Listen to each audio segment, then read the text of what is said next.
Halo, jumpa lagi dengan saya Pribadi Setianto, mewakili kami berdua menyampaikan materi diagnosis lanjutan setelah melakukan pengujian hipotesis pada ANOVA. Silakan dipelajari. Baiklah, apa yang akan dilakukan bila keputusan pengujian ANOVA adalah menolak H0? Jelas akan mencari mana yang berbeda, satu atau dua, atau semua berbeda. Bagaimana caranya? Peralatan yang disediakan oleh metode statistika adalah pendugaan interval atau pengujian hipotesis untuk beda dua rata-rata populasi menggunakan dua sampel independen. Di antara kedua macam inference tersebut, para ahli menyarankan menggunakan pendugaan interval beda dua rata-rata. Alasannya, kita tetap dapat menyimpulkan ada atau tidak adanya beda rata-rata populasi berdasarkan hasil dari pendugaan interval untuk sejumlah pasangan variabel berdasarkan cara mengerjakan yang lebih mudah. Dan penyajian hasilnya dapat dibuat lebih informatif bagi pengguna hasil. Mari kita ikuti prosedurnya. Pertama, buatlah pasangan selisih rata-rata hitung populasi yang dapat disusun berdasarkan banyaknya perlakuan yang ada. Ini adalah kombinasi 2 dari K perlakuan. Bila K sama dengan 4, maka akan ada kombinasi 2 dari 4 yaitu 6 pasangan selisih rata-rata. Bagaimana formula confidence intervalnya? Ada dua alternatif, yaitu metode Fisher's Least Difference atau LSD dengan formula ini.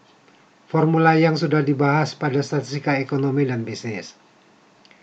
Dengan asumsi varians yang seragam, maka kita akan menggunakan varians dari model ini, yaitu mean dari sum of squares error yang dinyatakan sebagai demikian ini.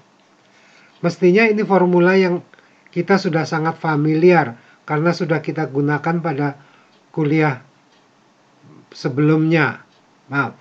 Mestinya ini formula yang sudah sangat familiar karena sudah kita gunakan pada kuliah sebelumnya, yaitu tentang confidence interval beda dua rata-rata populasi dengan deviasi standar populasi tidak diketahui namun diasumsikan sama.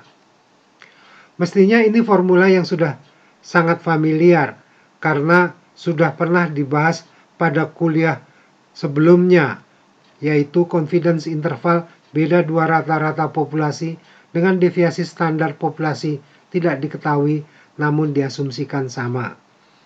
Dengan asumsi deviasi standar yang sama, maka kita akan menggunakan semua deviasi standar sampel yang kita miliki.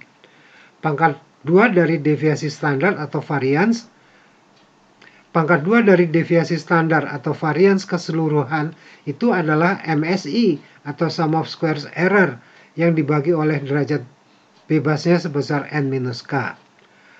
Distribusi T yang digunakan juga yang derajat bebasnya n-k, sesuai dengan derajat bebas dari sum of squares error-nya.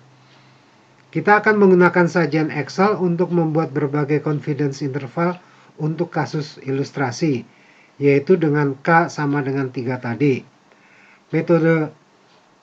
Metode lain dalam melakukan pendugaan interval pasangan variabel yang dianalisis menggunakan two-case honesty significant difference method.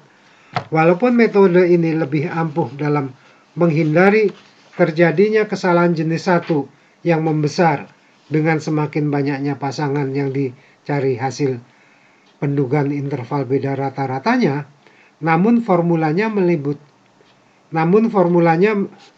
melibatkan walaupun metode ini lebih ampuh dalam menghindari terjadinya kesalahan jenis 1 yang membesar dengan semakin banyaknya pasangan yang dicari hasil pendugaan interval beda rata-ratanya, namun formulanya melibatkan distribusi teoritis yang khusus sehingga kurang praktis untuk dipraktikkan. Akan tetapi dapat dicatat bahwa kedua metode mempunyai formula yang mirip, kecuali bahwa metode 2K menggunakan distribusi teoritis yang khusus. Kita lanjutkan dengan menerapkan diagnosis lanjutan pada contoh kasus. Silahkan disimak. Dituliskan kembali formula confidence intervalnya, disajikan lagi sebagian dari kedua tabel Excel dengan perhatian pada sel-sel tertentu saja. Nilai MSI pada formula sesuai namanya adalah nilai ini. Untuk pasangan pertama antara mu1 dan mu2, ya 2,131 adalah nilai dari distribusi T yang sesuai. Sedangkan 1,6307 adalah standard error, yaitu yang di dalam tanda akar pangkat 2 di atas. Sehingga menjadi ini. Maka selisih mereka berkisar antara minus 3,309 sampai dengan plus 3,642. Sebagaimana terlihat dari formulanya, besaran margin of error antar pasangan dibedakan oleh ukuran-ukuran sampel untuk standar errornya. Namun kebetulan kasus yang kita gunakan mempunyai ukuran sampel yang seragam.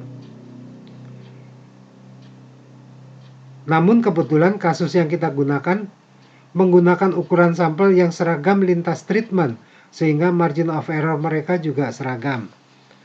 Untuk pasangan kedua antara mu1 dan mu3, sehingga menjadi ini.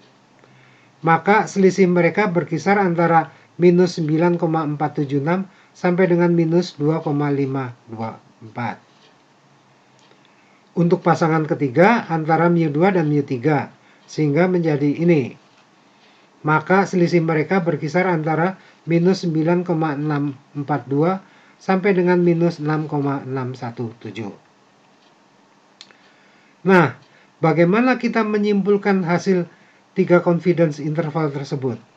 Pasangan pertama nilainya berkisar dari negatif sesuatu sampai dengan positif sesuatu. Artinya, confidence interval itu mengakui bahwa selisih rata-rata populasinya juga bisa 0. Sehingga, apabila dilakukan pengujian hipotesis untuk pasangan ini, niscaya kita akan gagal menolak bahwa kedua rata-rata populasi adalah sama, atau disimpulkan bahwa selisih rata-ratanya adalah 0. Jadi rata-rata populasi 1 dan populasi 2 tidak berbeda nyata. Sebaliknya, pasangan pertama dan ketiga, kesimpulan confidence. Sebaliknya, pasangan kedua dan ketiga, kesimpulan confidence intervalnya adalah berkisar dari negatif sesuatu sampai dengan negatif sesuatu. Ini berarti confidence intervalnya menyimpulkan bahwa intervalnya tidak melewati nilai 0, sehingga berarti selisih rata-ratanya bukan 0. Sebaliknya, pasangan pertama dan ketiga, kesimpulan confidence intervalnya adalah berkisar dari negatif. Sebaliknya, pasangan X1 dan X3, kesimpulan confidence intervalnya adalah berkisar dari negatif sesuatu sampai dengan negatif sesuatu. Ini berarti confidence intervalnya menyimpulkan bahwa intervalnya tidak melewati 0. Sehingga berarti selisih rata-ratanya bukan 0. Demikian pula pasangan X2 dan X3, kesimpulan confidence intervalnya adalah berkisar dari negatif sesuatu sampai dengan negatif sesuatu. Ini berarti confidence intervalnya menyimpulkan bahwa intervalnya tidak melewati 0, sehingga berarti selisih rata-ratanya bukan 0. Pendek kata, bila hasil confidence interval melewati 0, maka kita akan berkesimpulan bahwa selisih rata-ratanya tidak berbeda nyata dari 0. Atau H0 bahwa selisihnya 0 akan gagal ditolak. Pendek kata, bila hasil confidence interval melewati 0, maka kita akan berkesimpulan bahwa selisih rata-ratanya tidak berbeda nyata dari 0. Atau H0 bahwa rata-ratanya 0 akan gagal ditolak.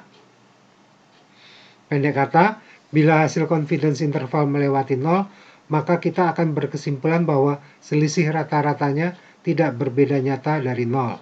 Atau H0 bahwa selisihnya 0 akan gagal ditolak. Sebaliknya, bila confidence interval berkisar mulai dari negatif besar sampai dengan negatif yang lebih kecil, atau dari positif kecil sampai dengan positif yang lebih besar, atau tandanya tidak berubah dari negatif menjadi positif, maka selisih rata-ratanya memang berbeda nyata dari 0. Atau H0 bahwa selisih rata-ratanya 0 akan ditolak. Jadi, rata-rata dari perlakuan 3 adalah berbeda dengan dua rata-rata lainnya, rata-rata 1 dan rata-rata 2. Demikianlah materi one way ANOVA. Materi two way ANOVA, baik yang tanpa maupun dengan pengulangan, akan dibahas pada video-video berikutnya. Silakan diikuti.